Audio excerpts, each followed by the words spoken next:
বিসমিল্লাহির রহমানির রহিম। আসসালামু আলাইকুম। হ্যালো এভরিওয়ান, আপনারা সবাই কেমন আছেন? আশা করি সবাই ভালো আছেন। আমিও ভালো আছি উপর আল্লাহর দোয়ায়, আপনাদের মেহেরবানি। যাই হোক, আপনারা সবাই ভালো থাকেন, এই দোয়াই করি আমি সব সময়। এই দেখেন, আমি যেহেতু বাসায় সন্ধ্যাবেলাটা আমি ফল খাবো না তা কি হয়? আমি যদি বাসায় না থাকতাম তাহলে হয়তো ফলটা খেতাম না। রান্না বাড়ায় ব্যস্ত থাকলে ফলটা খেতাম না। ফলটা খেয়ে আমি চলে যাব আমার মায়ের বাসায়। সেখানে গিয়ে কি কি করি সেটাও আপনাদের মাঝে শেয়ার করব। আমি আমার লাইফে সব কিছু আপনাদের সাথে শেয়ার করতে চাই, কিন্তু সেটা সম্ভব না। কারণ আমাদের দেশের, আমাদের বাংলাদেশের সমাজ, আমাদের বাংলাদেশের কালচার কখনোই সেটা করার সুযোগ দেবে না, কখনোই মুক্ত করে দেবে না। যতই মানুষ বলুক যে আমরা মুক্ত, আমরা আসলে কি মুক্ত? না, আমরা কখনোই মুক্ত হতে পারবো না। তার কারণ আমাদের বাংলাদেশের সমাজ কিন্তু, এই তো দেখলেন আমি আমার মায়ের বাসায় চলে এসেছি। এসে আমার মা কিছু মেক্সি বানাবে, সে কাপড়গুলো দেখিয়ে দিলাম আপনাদেরকে। আর তার পাশাপাশি আমার মা লাউ রান্না করেছে, আর আমার মা হইল বেগুন আর ইলিশ ভুনা করেছে শুকনা শুকনা, সেগুলো দিয়ে আমি ভাত খেয়ে নিলাম। আমি যদিও বাসা থেকে খেয়ে গেছি, কিন্তু মার বাসায় যাব আর খাবো না তা কি হয়? পরে মার বাসা থেকে চলে এসেছিলাম। চলে এসে এই যে আমার নিজের বাসায় আবার রান্না বাড়া করলাম রাতের জন্য। এটা একটু বেশি রাতে রান্না বসাই দিয়েছি, যেহেতু গ্যাসে অনেক ঝামেলা করে। এ কারণে আমি গ্যাসের কারণে আমি একটু দেরি করে রান্নাটা করলাম, একটু রাতে, বেশি রাতে। কিন্তু তারপরেও কিন্তু গ্যাসে অনেকটাই নাচানাচি করেছে। গ্যাস একবার আসে একবার যায়। আমি অনেক গ্যাস দেখে, অনেক আগুন জ্বলে এরকম দেখে আমি বসিয়ে দিলাম রান্নাটা। কিছুক্ষণ ভালো যাইতে না যাইতে ধপ করে গ্যাসটা চলে গেল। তারপর আমি পড়লাম বিপদে। পরে আমি সিলিন্ডারে তরকারিটা বসিয়ে দিয়ে ভাতটা বসিয়ে দিয়েছিলাম, কিন্তু তাতে কোনো কাজ হয় নাই। সিলিন্ডারেও মনে হইতেছিল গ্যাস কম আছে। পরে 10 মিনিট পরে আবার গ্যাস চলে আসছে। যে রান্নাটা আমি 20 মিনিটের ভিতরে সারি, সেই রান্নাটা পুরো 1 ঘন্টা আমার লেগেছিল।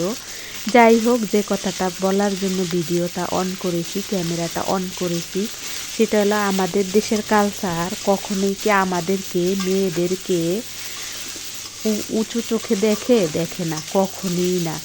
যত রকমের দোষ থাকুক না কেন, একটা মেয়ে যদি ছেলেটাকে ফ্যামিলি থেকে বাঁচানোর জন্য, ছেলেটাকে সব কিছু মেয়ের পক্ষে থাকা সত্ত্বেও ছেলেটাকে বাঁচানোর জন্য মেয়েটা যদি তাকে মুক্ত করে দেয়, তাহলে ওই মেয়েটার দিকেই আঙ্গুল তোলে, ছেলেটার দিকে কখনোই আঙ্গুল তোলে না। আমাদের দেশের সমাজ এতটাই, মানে কি বলবো, নিকৃষ্ট। আমাদের দেশে আমি বাস করি, কিন্তু বাস করলে কি হবে? আমি দেশটাকে ভালোবাসি, দেশের অল্প সংখ্যক লোককে ভালোবাসি, বেশি সংখ্যক লোককেই আমি ঘৃণা করি। এবার আপনারা হয়তো বলতে পারেন তাহলে সোশ্যাল মিডিয়া, হ্যাঁ, সোশ্যাল মিডিয়াতে যে সবাই ভালো আমি তা বলবো না। সোশ্যাল মিডিয়াতে আমি যাদের ভিডিও ঘুরি, তাদের ভিডিও আমার ভালো লাগে তাই আমি ঘুরি, কিন্তু তার মানে এই নয় যে তারা সবাই একেবারে তুলসী পাতা। নো, কখনোই না, সেটা সম্ভব না। কেউ তুলসী পাতা না আমরা। কিন্তু তার মাঝেও আছে না যে থাক, ও যেভাবে আছে থাক, ওরে নিয়ে কথা বলার কি দরকার আছে? ওকে নিয়ে নাক কেন গলাবো? না, আমরা সব কিছুতে নাক গলাবো। নাক গলানোটাই আমাদের কালচার, নাক গলানোটাই আমাদের পেশা, নাক গলানোটাই আমাদের কি বলবো ধর্মে পরিণত হয়। এরকম আমরা কখনোই এ থেকে বেরিয়ে আসতে পারবো না।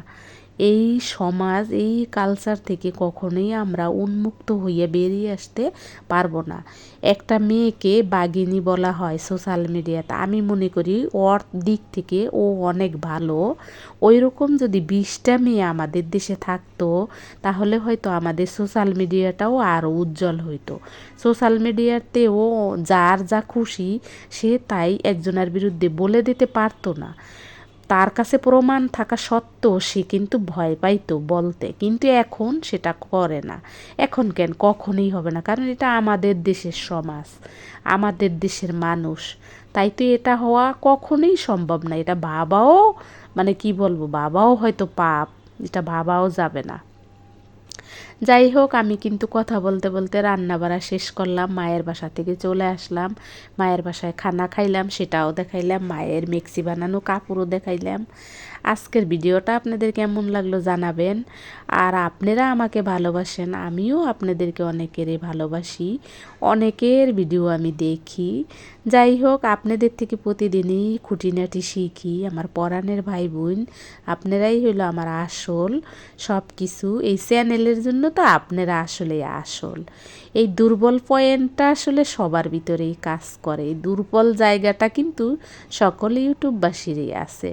যাই হোক, তবে অনেক অনেক বড় বড় ইউটিউবারদের নাম আসলে না নিলাম, তারা হয়তো কোনো দর্শকের কাছে সাবস্ক্রাইবার চায় না, লাইক চায় না, কমেন্ট চায় না, ভিউ চায় না, কিন্তু তাদের মিলিয়ন মিলিয়ন হয়ে যায়। যে দেখেন, পিএস কালি এভাবে আমি দিয়া খাই, আপনারা খান কি না জানি না, তবে আমি এভাবে দিয়ে খাই। পিএস কালি কিন্তু রান্না করলে একটু মিষ্টি মিষ্টি লাগে, তাই আমার মুখে ভালো লাগে, তাই আমি সব কিছুতেই খাই। আবার পিএস কালি ভাজিও খাওয়া যায়, ভর্তাও খাওয়া যায়, মুড়ির সাথে খাওয়া যায়, সব কিছু করে খাওয়া যায় পিএস কালি। এই তো এভাবে আমার রান্নাটা কিন্তু শেষ হয়ে গেছিলো। খেতে কিন্তু খুব সুস্বাদু হয়েছিল।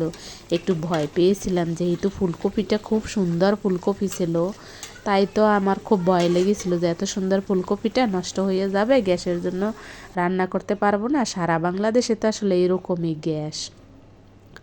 আমার ভিডিওতে সব সময় নয়েজ ভয়েস থাকবে, এটাকে ইগনোর করে আমার ভয়েসটাই শুনবেন। যাই হোক, দেখতে থাকেন, আমার সঙ্গে থাকেন। আমার পরবর্তী যে কোনো ভিডিও আপনাদের মাঝে আসবে, এরকম পজিশনে আপনারা আমার চ্যানেলটা দেখবেন, যা যা করণীয় তা করে রাখবেন, যেমন আমি আপনাদেরকে করে রাখি, করে দিব। এই তো অবশেষে দেখেন, আমার ভাতের হাঁড়িটা আমি সরিয়ে আর একটা চুলায় নিয়ে আমি রান্না শেষ করে ফেলবো।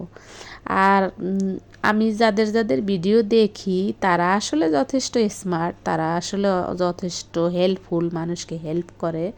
এই তো দেখেন, আমার রান্নাটা কিন্তু এরকমভাবেই হইতেছিল, গ্যাস যখন ছিল না কেমন হইতেছিল। এরপর ধাম করে গ্যাস আসলো, আর এই যে আমি কড়াইটা আবার চেঞ্জ করে দিলাম, আর রান্নাটাও শেষ করে ফেললাম। খেতে সুস্বাদু হয়েছিল। দেশ দেশের বাহিরে যে যেখান থেকে আমার পরাণের ভাই বোন আপনারা দেখেন, সবাই ভালো থাকেন। সবাই এই শীতে যার যার যত্ন নিয়েন, খেয়াল নিয়েন। নিজের যত্ন নেওয়া আসলেই খুব জরুরি। আমরা যদিও বাংলাদেশি মেয়েরা নিজের যত্ন খুব কম নেই। এই তো রান্নাটা শেষ, ফাইনাল লুক। আসসালামু আলাইকুম, আল্লাহ হাফেজ।